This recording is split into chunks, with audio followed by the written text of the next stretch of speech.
Morning, everyone, and welcome to this Freeds webinar on navigating the legal landscape of sustainability, how you can support your business as it seeks to minimize its environmental impact.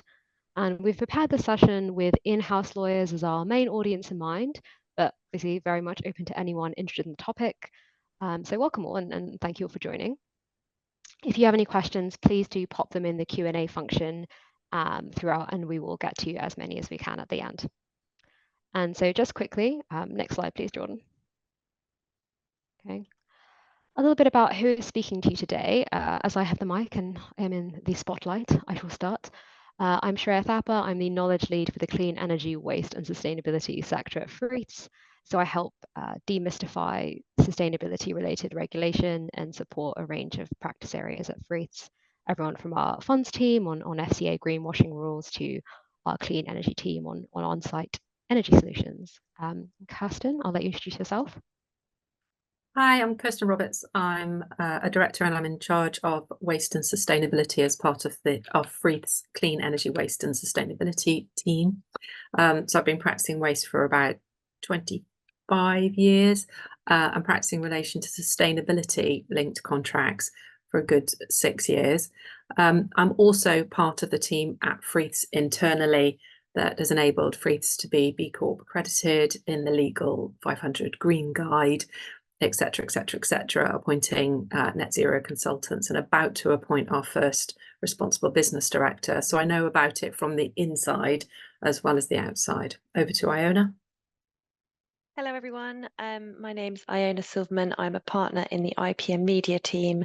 And you might think, what has IP and media got to do with this? But as part of media, we do a lot of advertising and greenwashing, advertising and marketing advice, including reviewing all kinds of adverts, print, social media, television. And increasingly, we are advising more and more on greenwashing because it is such a huge topic in this area, one that the regulators are really clamping down on, are going to get increased powers to levy fines, etc. So we'll come on to that. That's why I am here. So handing back to Shreya. Great, thank you. So just to spin through what we're going to cover in today's webinar, first I'm going to do a very brief bit of scene setting and frame how to discuss sustainability in your organizations. Then I'm going to dive into where do you start as in-house counsel and highlight a few useful free tools. Kirsten will then take us through legal solutions to common challenges, but she'll also talk about opportunities and using examples and case studies. And then last but not least in the slightest, Iona will talk about greenwashing and how you can help your organization avoid it. So we go on to the next slide. So why have we put this webinar together in the first place? We've had many different views from in-house lawyers on sustainability, ranging from something they are really excited to incorporate into their role and take a proactive approach on, to something that has frankly been shoved onto an increasingly crowded desk. What we hear either way is it's difficult to know where to start and truly where the legal fits into it all. And so that's what we want to tackle today and hopefully offer some practical solutions and examples. We also know that as lawyers, we love checklists, so there'll be plenty of those too. Stay tuned. But yeah, I think before we get started, I mean, I'm sure you all know why ESG and also wider sustainability issues are important. That's why you're here today. But actually a bit of jargon unpacking before we begin. When we're talking about the E, S, and G of ESG, so environmental, social governance, we're usually talking about here is the risk criteria for business in these areas set by various frameworks and metrics. And that part can be the confusing part. Sustainability itself is much broader. We think it takes a longer term view and can go beyond those issues which are typically captured in those frameworks. And at Freeds, in fact, we call it and we consider it responsible business. And we think that is one actually useful way of framing it when you talk about it with stakeholders, is that what we're really talking about here is the long-term health of the business you work for, because just on the environmental side alone, every business will be facing elements of both physical and legal climate risk over the next few decades. And what we're increasingly seeing actually is that a well-managed business in 2024 is one that, as a minimum, has evaluated how it's doing in those 3 pillars of E, S, and G, and then is looking to improve how it's doing. And ultimately, and I think Iona's hinted at this, we're looking at an increasingly interventionist environment when it comes to policy and regulation, and which will make that two-step, that review and then improvement, pretty much the bare minimum. So the kind of the baseline for good business going forward. Another thing actually to flag to stakeholders is that from a regulatory perspective, we're moving away from an approach which asks businesses to look at solely how climate affects their business, to looking at how the business itself affects people and planet, otherwise known as double materiality. So with all that in mind, there are two main angles in which we see in-house lawyers tackle all of this. The first I call managing the stick. This is where you have that crossover with compliance and overseeing the risks that might come from corporate actions or inactions. And there'll be an element there of knowing what regulations affect your business in the present moment or are coming swiftly down the line. Then there's maybe the more exciting side of life, which I've called finding the carrot. And that's really about translating business objectives and adding value. I think especially pertinent for the GCs in the room who will often be involved or close to those executive level decisions. There's a quote on the slide from a recent short paper from the Cambridge Institute of Sustainability Leadership, which is really about putting business thinking into sustainability. And being able to do this well and actually crucially better than others, I think will be such an important differentiator for businesses going forward amongst their competitors. I think fair to say at this point, though, that some organizations will be motivated by one more than the other. The stick will be more important than the carrot. I think whilst as lawyers, sort of private practice and in-house, at the end of the day, we might not be wholly responsible for those strategic decisions. I think we can be in tune with those needs and see where we can influence them in the right direction and add value. So then, if looking at ESG or sustainability as a whole has landed on your desk, or perhaps you volunteered for it to be on your desk, where do you start? So next slide, please, Jordan. So this is our first checklist, the overall high-level kind of approach. So the first really is to identify what material ESG issues apply to the business you work at. And part of that will include what I call identifying your regulatory baseline. And those will be the non-negotiables based on your industry, the geography, the business model. The positive here is that it'll probably include a lot of what you are doing already by virtue of being a compliant business in your industry, as opposed to a lot of sort of new ESG specific regulation. But on the next slide, I'll highlight some free tools that will help you get started. But I think it's fair to say this step will be squarely illegal because ultimately it's a question of risk.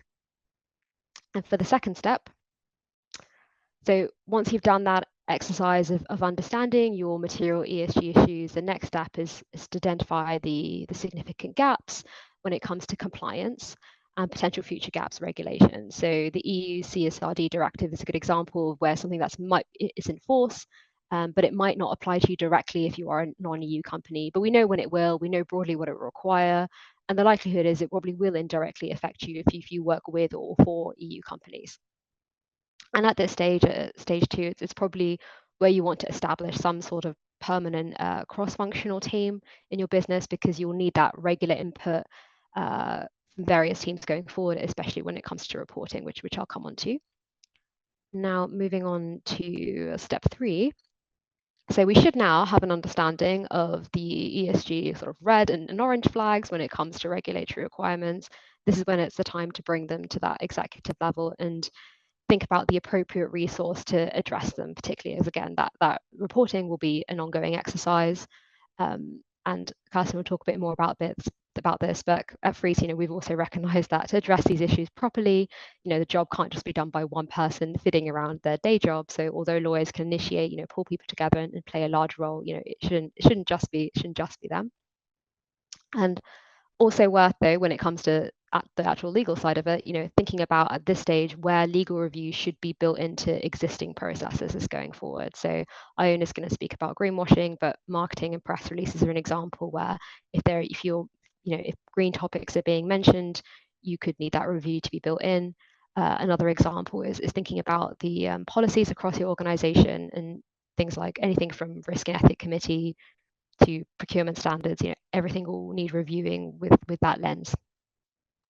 And also at this stage, and actually back to the the carrot that I mentioned on the previous slide, it's worth discussing at exec level where the business wants to go beyond that regulatory baseline, how ESG fits into the wider corporate strategy and the potential there for value creation.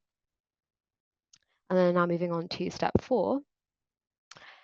So you've probably discovered through step 1 to 3 that the likelihood is that your business will be required either now or in the future to do some form of climate related disclosure. That might be preparing a report which looks at, carbon emissions is just one example, and this is probably where you'll need help from a central sustainability professional, or you need to outsource expertise from a third party, and that will be particularly probably in the first year when it comes to data collection. And I've alluded to this actually already when it comes to reporting, but we've spoken about, again, that regulatory baseline, those non-negotiables. It could be that your organization is not captured by ESG specific regulation that everyone's talking about, all these CSRD, CSDDD, all these lovely acronyms, and it might not be for a while. But it will probably be indirectly affected by virtue of being part of a wider supply chain. And so the likelihood is that you will be asked for certain information or data. So having that procedure in place will be really important. And actually, as an aside before we move on to step 5, is that we often speak about the measurability of things like carbon emissions, and that is key. But there's also questions about how your business is going to measure other elements. So you might have a really great community outreach program, for example, it's doing awesome work, but question is, how do you measure impact there? And that's really important as well, as Iona will talk about if you're going to be talking about it to the public. And then finally, step 5. So moving back to the I guess the legal, now we know the areas of focus for the business when it comes to ESG or wider sustainability, the material risks and the opportunities. The final step is to really think about how the legal intersects with it all and where it can take away some of the pain and maybe add some value as well. But I will let Kirsten talk more about that shortly. But before that, moving on to the next slide, I wanted to highlight some free tools to help you get started. So the first is the materiality finder from SASB. Okay, now we're going to have an alphabet soup sort of deluge of an acronym. So SASB is part of the IFRS, which is standards published by the International Sustainability Standards Board, the ISSB, which is a global baseline for climate disclosures. And a lot of governments around the world are looking at how to kind of adopt and endorse these standards. The UK is looking to do that, its own take on them at some point next year. And so this tool from SASB is where you can search for the industry you work for, and you'll be given the material areas of disclosure. So I just looked up non-alcoholic beverage company, for example, and it will come up with material areas like product design, life cycle management, water and waste management, product labeling, etc. So it's a really good starting point or refresher. And then next are 2 tools from Freeths. So we produce a quarterly update where you can, from what you need to be aware of from an ESG specific regulations perspective, and especially in particular what's relevant for UK businesses. And the update summarizes who the regulation applies to, the timeframes, main requirements, next steps. So I would say so, but I think it's a really good overview, especially for UK companies. And then finally, a super special launch this week of our ESG health check. So this is a quiz we've created where you can go through and answer questions about your business in various areas of sustainability. And you'll get a results document which shows you where you're doing well and where there might be those gaps. And this is very much our VIP soft launch. So if you're on this webinar, you'll receive a link from us to this health check. So we very much welcome any feedback. So please do let us know what you think. And with that, I will hand over to Kirsten. Thank you. Talk about precisely keeping to time, Shreya. That's very good. So I'm in my section going to dive a bit more deeply into what is the in-house lawyer's role in relation to ESG. What can it be? What should it be? What do you want it to be? We're going to look at the challenges and some ways of solving those, and also the opportunities, because particularly in relation to sustainability, which is the E of ESG, there are opportunities to save the business costs or even create new income streams. So it's not all bad. And then finally, just touch on IPR. Don't forget that if you're creating new processes, new products, etc., there will be valuable IP attaching to those. So firstly, what's the in-house lawyer's role? it could be that you've been given responsibility for this, as Shreya said. It could be that somebody else is doing it, hasn't bothered talking to you, in which case we would urge you to be part of the conversation, and I'll explain why. I really think, well, I would say this, wouldn't I? But I think it's a fascinating area of work. It's involved me in some, I've had to make up some contracts because some of the areas I've been involved in for clients have been so novel. There haven't been any templates. Personally, I find that exciting.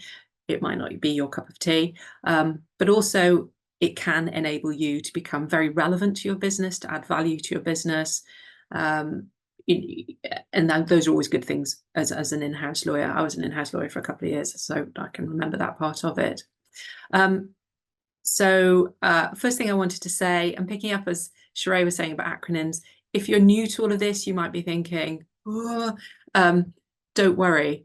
Lots of other people are feeling exactly the same way. So, for example, earlier this year, Freeths decided it was time for us to have an ESG policy, and we went out to external consultants to help us put one together, and we're told, oh, ESG is so last year, now it's responsible business. Goodness knows what the terminology will be next year. So these are on the screen, Freeths priorities that we've identified in the context of ESG. These fit with our brand, not just the colours, but what we think we're all about. Other businesses will be talking about other priorities within this ESG framework. So, you know, this is just an example of, if you think you're out of your depth, the terminology will be changing underneath you, so that's fine. The other thing, if you're feeling out of your depth, is that's also fine, because the ESG role is not a role for one person. It encompasses so much. Shreya's already touched on data. Data collection is essential to all aspects of ESG. So in relation to the E, it will be collecting the Scope 1, Scope 2 and Scope 3 data, so you can do your carbon footprint report.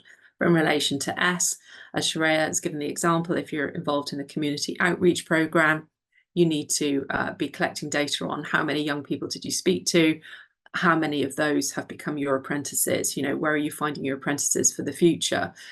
Data is key to all of this, and that's not necessarily the you know, your direct role, but I'm going to give you some tips as how to put that into your documents and contracts, or your business's contracts and documents, to ensure that your business is getting the data it needs.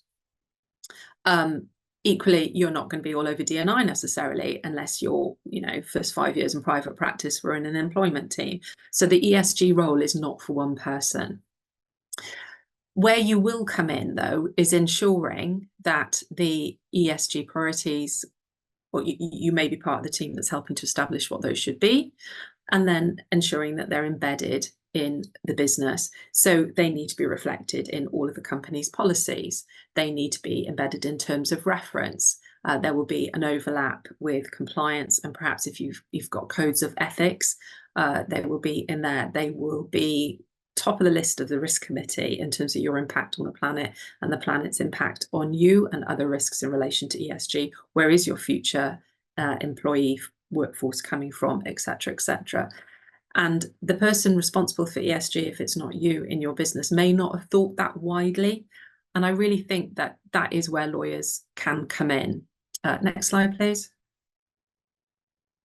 So I think the strengths of lawyers is that we can think holistically. We can have that overview and think, well, that impacts this, and then that will impact that. We're very logical thinkers. We're also really good at getting things done. We're good at gap analysis. We're good at project leading. So even if you're deciding not to take a prominent role in ESG, you need your voice to be heard to make sure that it's being dealt with at all levels of the business properly.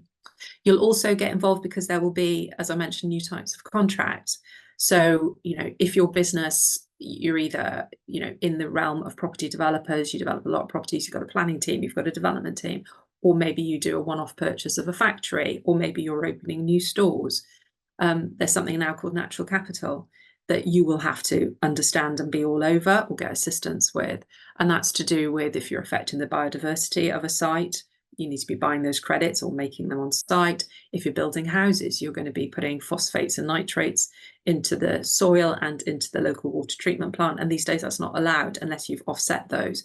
So there are all sorts of new contracts and new areas of law that you're going to have to warn your business about. So in the same way that Sharia was mentioning about some of the reporting obligations which may directly or indirectly affect your business, such as CSRD, which is one of the European pieces of legislation, there are local pieces of legislation which are equally going to affect your business. I'm going to talk a bit more about that later and how it's a challenge keeping on top of it, but it can also lead to opportunities for your business. So again, you'll be adding value to your business.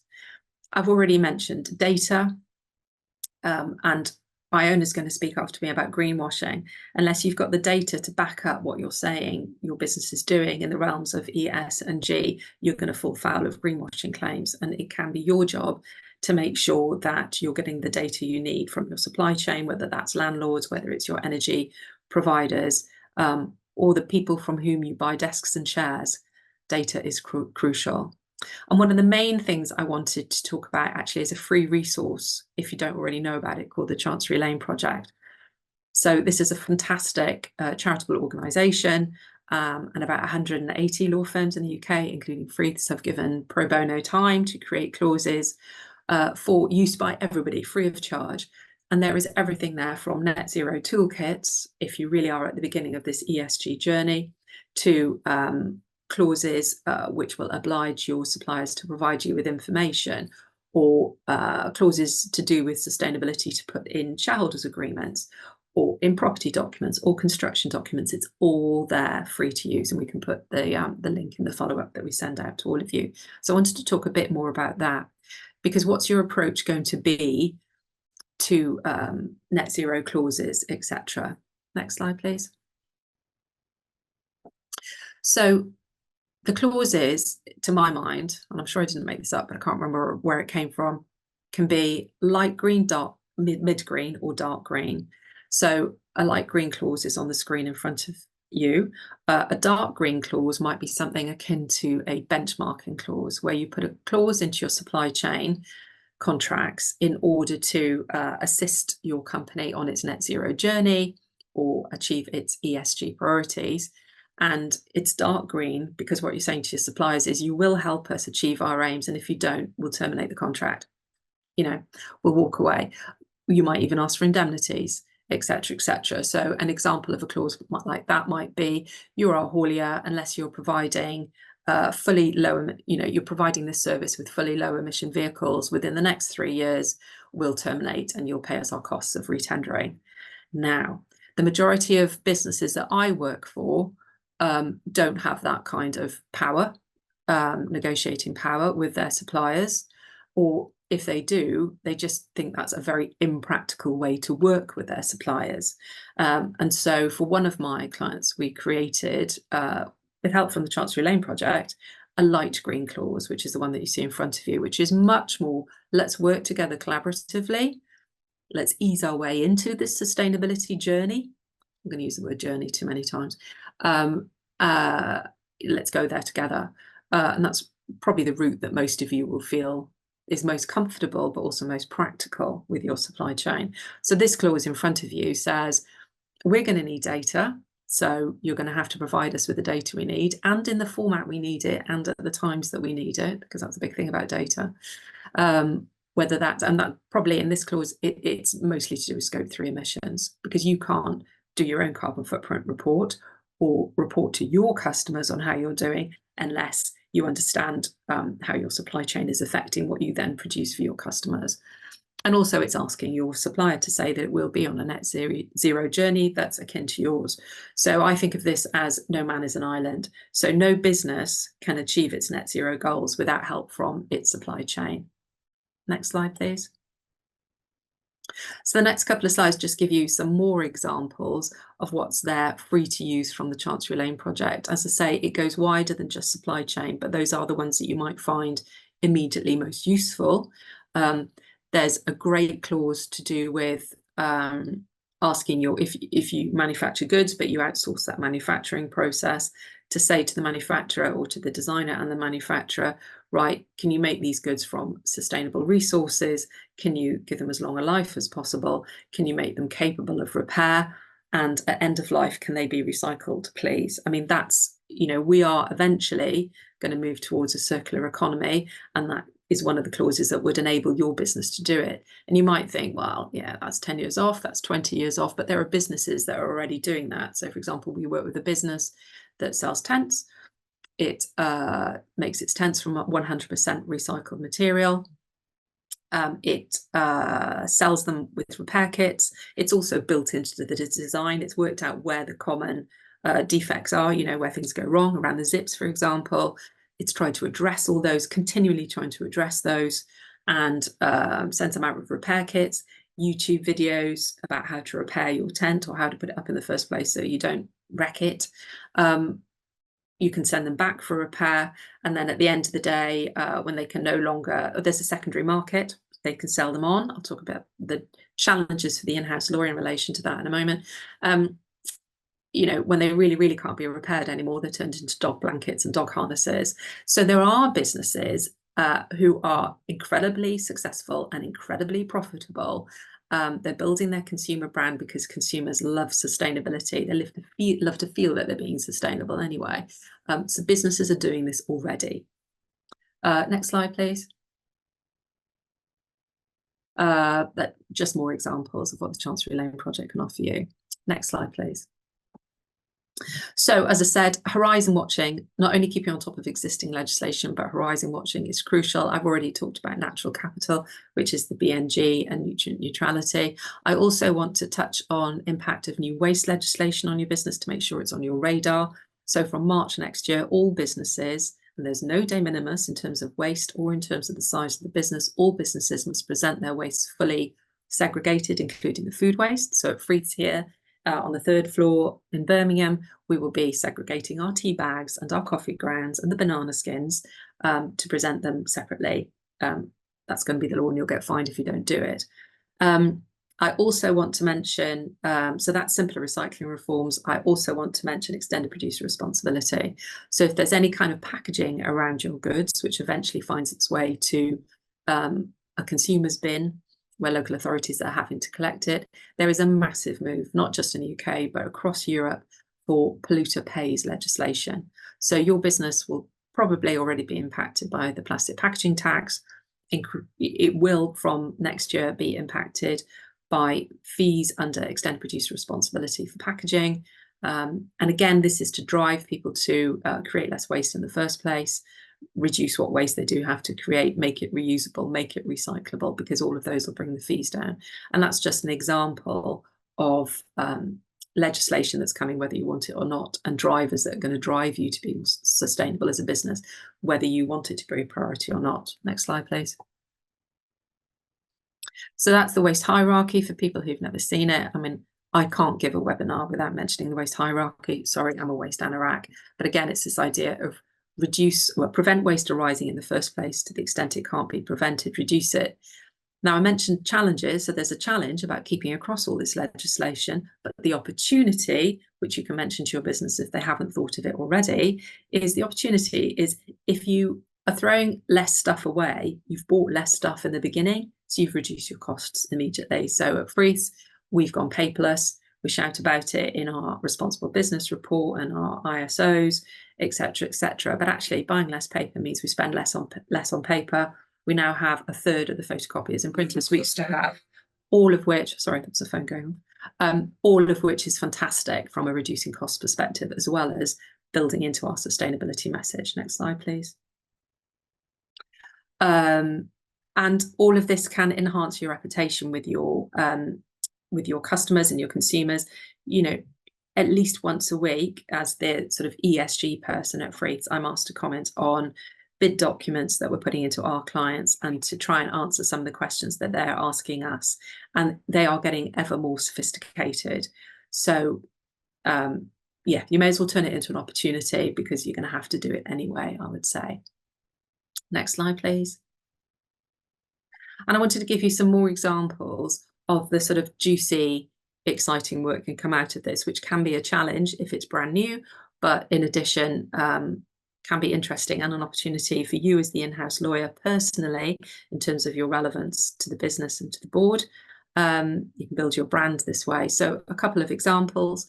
In terms of reduction of waste, you might have noticed most of the major supermarkets these days present, let's say, potatoes in a plastic tray, because that plastic tray, instead of being thrown away once the potatoes have been sold, goes back to a third-party provider who washes it to necessary hygiene standards, sends it back to the supplier, and then it comes back into the supermarket. So where's your role in that? Obviously, you would be having negotiating the contracts with the third-party outsourcer. You know, there have to be washing standards. What kind of relationship are they going to have with your suppliers? Because you don't want them to damage that for you. So there are lots of interesting conversations to have around that. There's also lots of things, particularly retail businesses are doing in the field of offering their customers a repair service and a secondary market for goods, as well as a recycling option. So where are the challenges and opportunities there for you as the in-house lawyer? It's quite a novel area of law. For a repair service, you have to think about, and with your business, obviously you wouldn't be doing this on your own, you know, what can and can't be repaired.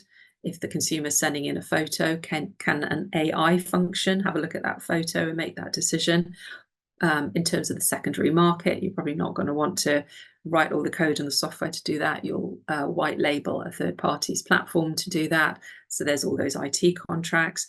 But across all of that, and this is where you're so important, is that your customer, your consumer in relation to that secondary market will still really be attached to your brand, and you don't want that brand damaged. So you'll probably end up mediating between consumer sellers and consumer buyers. You'll probably be writing the terms of use for anybody trying to use that market. And in addition, the payment mechanism is really complicated. Frith's acted in quite a few of these now, so we're all over it. But you know, the first time we had to do this, there was a lot of novel thinking about how on earth does this work. Also, if you're not selling directly to consumers, but you're offering a repair function or a secondary market function, that might then be consumer to consumer, which would involve you in having to know about consumer law for the first time. So there are lots of things to watch out for, but at the same time, you can take away from it a feeling of, I'm doing some really juicy work, it's going to look great on my CV. It's really interesting work. It's challenging, but at least it's not day to day. And also it's great for the business and its sustainability messaging. Next slide, please. And then, as I mentioned right at the beginning, don't forget, and don't let your business forget, that if it's creating new IP in terms of processes or improving products or creating new products in order to be more sustainable, there might be loads of IPR in that needs to be protected. I mean, not all IPR needs to be registered, but you know, you need to be lifting up the bonnet to think about having an IP audit to check what's being created, what is truly novel, and what needs to be protected. Next slide, please. And then finally, a checklist. As Shreya said, we know all lawyers want a checklist. So as I say, think about what legislation is there, what's coming down the line. If you don't know, where can you find those? I mean, Frith provides Horizon scanners, lots of law firms provide those. Make sure you're on the mailing list for all of those. And I would have thought most, I mean, I know ours does, but I would have thought most law firms, Horizon scanning reports these days would have an ESG section. So it's all together, so you can sort of think about it in that context. Where's your skills gap? As I said, no one person can do ESG by themselves. I mentioned that we're appointing a responsible business director. They aren't going to be able to do it all by themselves. They've got experience in data, but they don't have experience in the D&I piece. So, you know, there is no expectation that one person can be the ESG person at a business. Certainly not, I mean, I suppose certainly not if you've already got a day job. It's just not doable. You're there to make sure that any ESG policies and strategies are embedded into the business. Think about it very holistically. You know, what policies is it going to impact? What terms of use is it going to impact? Terms of reference for some of the committees. Should it be mentioned on every set of board minutes? Have a look at what's in the Chancery Lane Project suite of documents, because that's definitely there. to make sure that your business is showing through and through that it's a consideration, which is a very neat place for me to hand over to Iona, because if you've embedded it, if you've gathered all your data, if you've got all your evidence, then you're not worrying about greenwashing. Over to you, Iona. Thank you, Kirsten. So I'm going to pick up on the greenwashing piece. This is a huge topic in itself, and I could actually talk about it for hours. I'm not going to. I'm going to whiz through it. But obviously, if there are any questions, we're happy to take them at the end. So we all know what greenwashing is. It's essentially where there's a discrepancy between what you as a company are saying you're doing and what you are actually doing. The point I wanted to make on this slide is that we can be tempted to think of greenwashing as relevant to advertising only, but actually the regulations that I'm going to talk about cover all claims, which includes any kind of public comment. So statements, but also imagery. Obviously, conventional advertising, marketing, be that print, television, social media, etc., website copy, obviously, information in annual reports. So even things that aren't necessarily external facing, as immediately visible as advertising and marketing is, still relevant. So you need to think about this really, really broadly. Next slide, please, Jordan. So what's the risk in relation to greenwashing? The ASA has got the power to ban your ad. That, in my mind, is not particularly significant because they're so slow that by the time they get around to it, your ad will have come and gone anyway. But more interestingly, the CMA, also the other regulatory body responsible in the UK for managing greenwashing, is likely in the very near future to get the power to impose fines of up to 10% of global turnover, which is a huge, huge power. Initially, that's going to be in relation to breaches of certain types of consumer law, but I think that will expand very quickly to include greenwashing. So I think this is an area we need to keep an eye on. Other countries are taking this much more seriously in terms of financial penalties than we are to date, and certainly the direction of travel is going to be that we're going to see fines being imposed, and they're not going to be insignificant. Of course, consumer action and reputational damage are actually huge.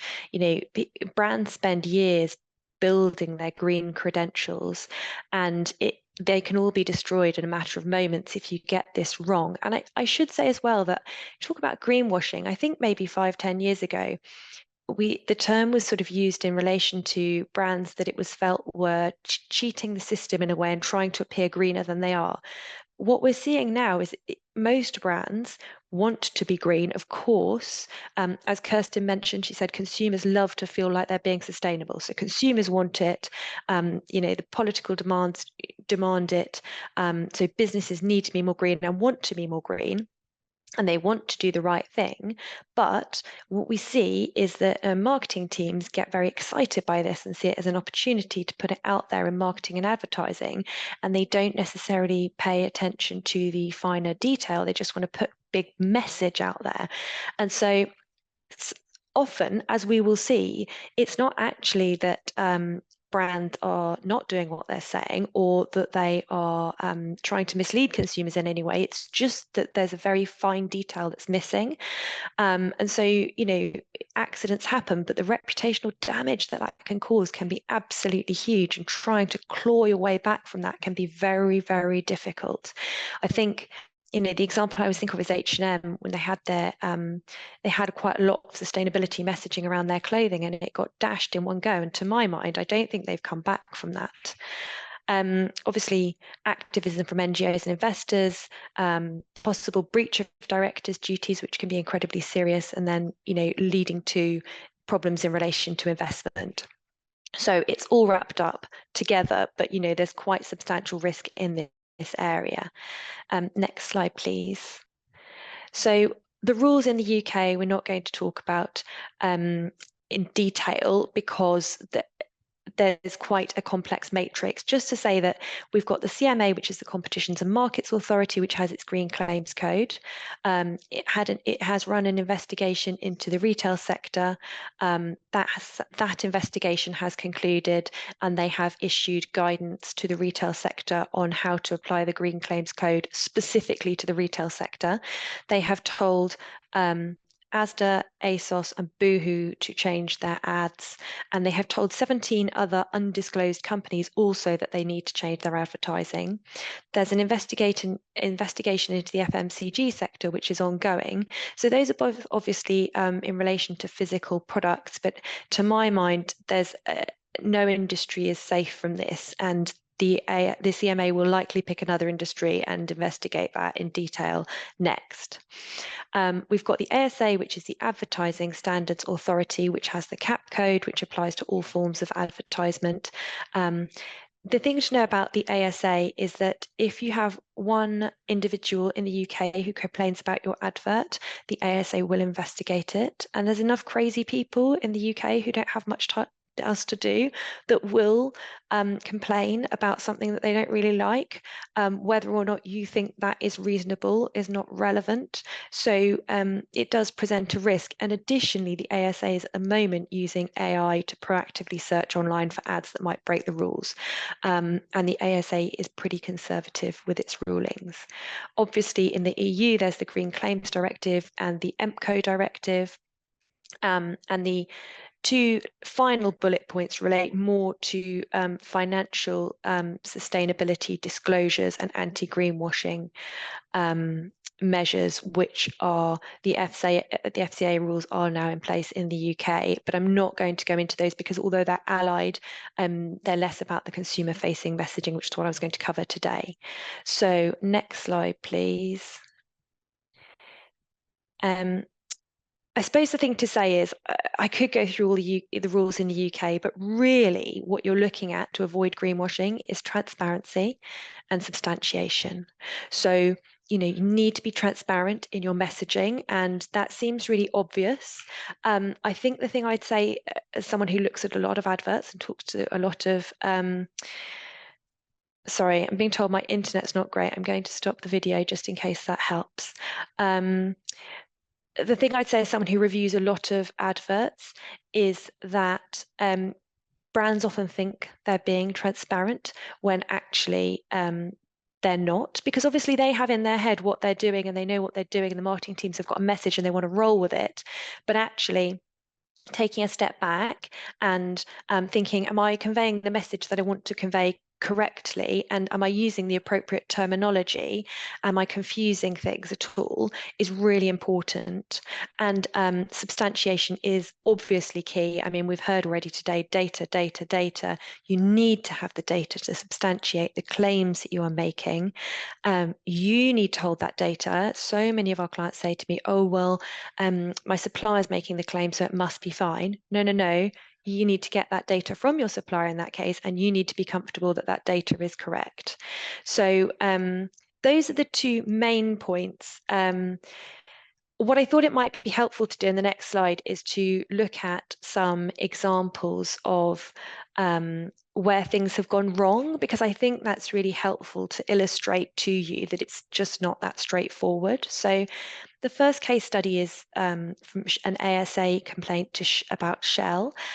Shell had some adverts saying Bristol is ready for cleaner energy. In the southwest, 78,000 homes use 100% renewable electricity from Shell Energy. They made other claims, quite specific ones about wind power, about EV charging points, and they used the hashtag powering progress. Now, the important thing to know about this case study is that all of the claims that they made were true, they were accurate, and they could be substantiated. There were 78,000 homes in the southwest using 100% renewable electricity. So it's not that the claims were untrue in any way, but the ASA still found fault with the advert. And on the next slide, I'll talk you through why that is. The reason is because the ASA said consumers would understand that Shell sells fossil fuel products and that those are detrimental, but that advert would have the effect of making people think that Shell aims to dramatically reduce its emissions in response to the climate crisis. You see that and you think, great, Shell's implementing loads of renewable energy solutions. It must be moving away from fossil fuels and moving towards renewable energy, when in fact that was not the case, and large-scale oil and gas investment and extraction still comprised the vast majority of Shell's business model in 2022 when this ad was launched, and they had plans to continue that. So the ASA said, yes, everything you're saying is true, but it's not really representative of your direction of travel, and it's making people think you're greener than you are.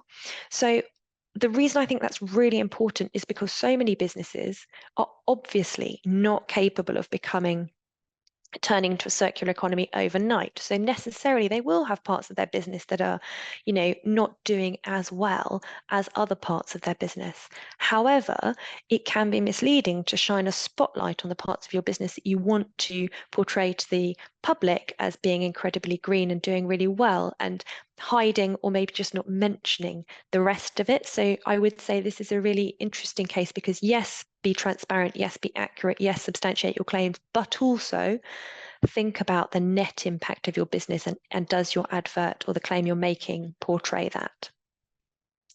The second decision I was going to look to is a case study by Mazda. This is a really recent decision. Earlier this year, Mazda had an advert which related to their hybrid car, and the text said, the Mazda 2 hybrid combines the power of a petrol engine and the efficiency of a battery-powered electric motor. Exciting, efficient, and sustainable. Now, the word sustainable, it's such a buzzword and we use it all the time in this area, but what does it really mean? It's very difficult to define. In my view, sustainable sort of means circular. It means genuinely can be sustained. And the ASA said they wondered whether the claim sustainable gave a misleading impression of the car's environmental impact and could be substantiated. So on the next slide, I've stepped through what the decision was. So the ASA said, yes, we understand that the Mazda 2 is a petrol engine and also has an electric battery engine, and that the use of an electric battery will result in lower carbon emissions when driving compared with a petrol car. So we're not saying that there's any debate that a hybrid car isn't better than a petrol car. However, it was not, that was not the comparison that was being made. They weren't saying this car is more sustainable than its petrol equivalent. They were making sustainable as an absolute claim. And in the context of that ad, it was likely to be understood by consumers as referring to the full life cycle of the hybrid car. But what the ad doesn't make clear is that although obviously there are no emissions produced when the electric battery engine is used, of course, when the car uses its petrol engine, greenhouse gases are produced. I think we all understand that, but the ad didn't reference that, and equally didn't reference all of the other things that are going on in making a car, the energy consumed in manufacturing a car, charging a battery using the national grid. All of those things generate emissions, and they weren't referenced, and therefore the car couldn't be labelled sustainable because the claim couldn't be substantiated. So just be really careful when people, your marketing team say, we really want to make this claim, they need to think through what it means, how it will be interpreted, and whether they've got the data to really back it up. So next slide, please. Common pitfalls in this area. Green imagery. Of course, we all like to put some green imagery in and think it looks good, but just consider that in itself can constitute a green claim. As we've talked about, a failure to consider the overall impact of the claims you're making. Use of buzzwords, sustainable, eco-friendly, green. What do those things mean? They might have been acceptable 10 years ago, they're not acceptable now. Use of assumptions. There was a claim a few years ago when Tesco made a vegan burger, and they said that it was better for the planet. don't get me started on better for the planet. You definitely shouldn't be saying that, but better for the planet than the equivalent meat burger. And the ASA challenged that and said, yes, we all understand that meat isn't great for the planet for various reasons. However, can you substantiate that your vegan burger is better? Because obviously it also has been processed and there will be emissions, etc., associated with that processing and transporting of that product. So don't make assumptions that just because, oh, we all know meat's bad, therefore vegan's better. Actually, you need to look at the two products that you're comparing and have the relevant data to back it up. Comparative claims that don't compare, that sounds so obvious, but I can't tell you how often I see kinder, greener, better. Better than what? Kinder than what? You know, does it mean kinder than your competitor's equivalent product, than your previous version of this product? What do you actually mean? And of course, a failure to substantiate. You know, you have to have the relevant data to back up the claims that you are making. So I think final slide next, which is another checklist you'll be pleased to hear. And if you like our checklists, we're very happy to share them with you. We will let you know how to do that. But in relation to mitigating greenwashing risk in practice, these are the things that I recommend. One, stay up to date. As Kirsten said, do sign up to our Horizon Scanning newsletters that will help you stay up to date in this area. Get the topic onto your board's agenda. It has to be at exec level and they have to understand the risk, and then they have to agree what risk your business is willing to take. You know, some of our clients say, I don't care if my ad's taken down, but I don't want any negative publicity, or but I can't face any fines. So just agreeing where the line is for your company, and it is normally around reputation management, and making it clear to everyone within the business that they understand that there will be risk, but everyone's comfortable with certain risk and not with other risk. Train your marketing team. I give training to marketing teams all the time because they are the ones that really need to understand what the risk is, and they need to understand what they can do to mitigate it, because, you know, it is their job to get out there and give these big, bold claims and make short, snappy statements. And it's legal's job to stick in a load of caveats, and that there's a bit of tension often between the two. So training your marketing team and saying, right, these are the things that I don't want you to use. No kinder, no better, no greener, no eco-friendly, no sustainable. Think about the claims you're making. Because if they are understanding the risk, then inherently you have reduced that risk across the board. Obviously, collect data to substantiate the claims you are making. Explain your claims on your website. If you are making claims in your material that's going out to consumers, if consumers understand that they can go to your website and when they're there, they can understand the context, they can see what you are doing, and they can see what you aren't doing, that's going to go a long way to mitigating your risk. The more data and information you can put out there, the better, in my view. Put a process in place so that high risk claims make their way to legal. You know, legal can't be all over everything that marketing and other business functions are doing. So there needs to be an internal process such that some claims are understood to be fine, but other ads that might be higher risk or that are uncertain make their way to legal. And there's a process for doing that. And there's someone in legal who is responsible for reviewing those. And finally, address any ASA complaints head on. I can't tell you also the number of times our clients sometimes come to us and say, oh, we had an ASA complaint and we wrote back to them, but it's not really going away. And you look at the letter they wrote back and you think, oh, I think we could have shut this down earlier if you'd come to me sooner.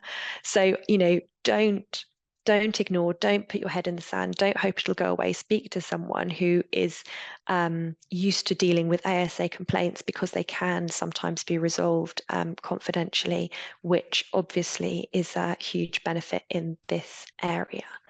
So that was all I had on greenwashing. We are open to questions if anybody has got any.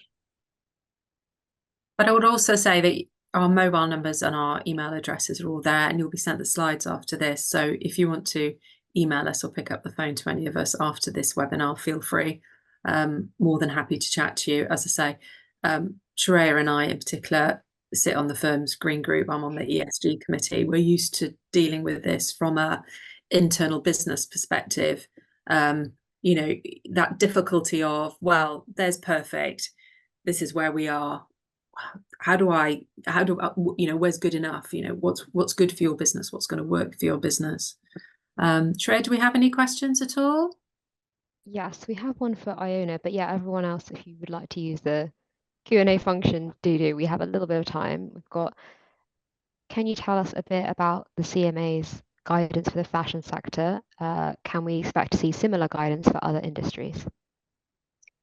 Good question. So what the CMA has done is they have produced a report which is available on their website, which steps through the various principles of the Green Claims Code and explains how those principles apply to the fashion industry in particular, and gives examples, quite sort of generic, non-specific examples, to give a bit of context as to how those particular principles should be applied in relation to certain things, for example, disposing of products, or how you are labeling certain products, the materials that they're made of, that kind of thing. So it is helpful in that it's nothing new, but it's helpful in that it gives a bit of context and a bit of colour. Will it apply to other industries? Yes. I mean, we're definitely going to see the CMA dive into other industries, and given they have made this guidance for the retail sector, I suspect we're likely to see more in relation to other industry sectors going forward. Picking up on that point about the CMA, so worth mentioning, if you didn't already know, that the CMA has relaxed the rules around competitors speaking to each other if it's for sustainability goals. And the reason for that, I'll give an example. So the refill option at your local supermarket is going to be the way that we will need to go in order to reduce our waste, reuse stuff. But at the moment, consumers, although they say they want to be more sustainable, they also need it to be the easiest option. And so having a refill opportunity isn't going to work unless the supermarkets work together. So for reasons such as that, the CMA has relaxed the rules. If you want to know more about that, there's an article about it on Frith's website written by the head of our competition team.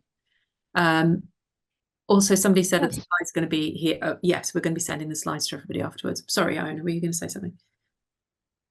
I can see another question about, would you avoid using the word sustainable or sustainability completely, or do you think they're suitable for use if they're caveated? So I think my preference would always be, say something like made using recycled materials, because it means so much more. If your business wants to put sustainable on and then caveat, that's probably going to be okay, but my preference would be just leave it out. The place I think you can still use sustainable is on your website. Lots of businesses have a tab around sustainability, and I've had queries from clients saying we're moving away from the word sustainable, we don't like it, but the website is the one place that it still makes sense, and we can't think of what else to put there. Maybe a responsible business is a good alternative there, but we have asked the ASA, and they have said they think sustainable is still fine in that context specifically. And in terms of what your products are made of, that might be another place where you're looking at your supply chain contracts, also your supplier onboarding documentation. So even before they start, they know they're going to, so Frith suppliers all have to sign up to our code of conduct, which includes that any products they sell us will be made from sustainable sources, have as long a life as possible, and then be capable of repair or recycling. So you might want to start that early in the process, but to address the greenwashing claims, you can put into your supply chain contract that the supplier is obliged to give you information on what the products are made from, where it's got those products from itself, you know, the component parts at least, so that right from the beginning of the chain, you're heading off those greenwashing claims before they arise. I think we've just got 2 minutes to go, and I think we've done all the questions. As I say, we're going to send you the slides. Kirsten, there's 2 more questions in the webinar chat that aren't in the Q&A. Sure. Do you want to pick those up? I'll pick up the second one, and I'll leave you to pick up the first one, if that's all right. So the second one is, I know you said not to use better for the planet, but what about helping the planet with caveats and signposts to the website, substantiation, etc., etc.? I mean, I personally don't love helping the planet, because I'm not sure anything is helping, really, is it? We're all doing damage. It's about mitigating that damage, but maybe that's the slightly pedantic lawyer in me. Helping the planet is better than better for the planet, because it is not better is a comparative claim, and you've got to say what you're comparing against. Helping the planet isn't comparing. So it is a better claim, and definitely caveats and signposts to website substantiation, etc., needed. Yes. And then the other question, will carbon data be mandatory for materials within the construction industry, do you think? Yes. I already know some circumstances where it is for one of our clients. So at the moment, carbon data is being collected so that businesses can do their carbon footprint reports, so that they are assessing the scope 1, the scope 2, scope 3. But I already know of one business that sells construction related products either to trade or to consumers, and it wants to be able to say, this product is more sustainable than our competitors, and therefore it's having to collect data about the carbon footprint of how that product was made. And, you know, if it's partly made of wood, for example, where did that wood come from? Was it from sustainable sources? So yes, that is definitely the direction of travel, I would say. Yeah, and just to add to that, if you want to look more into it, the UK Green Building Council, that's the right acronym, UKGBC, issued some guidance on embodied carbon and reporting on it earlier this year. So you can check that as well if you're interested in more. Great, I think we're at time, everyone. So as Kirsten mentioned, we will be sending a follow-up in the next few days with slides, recording, and also a link to our free health check.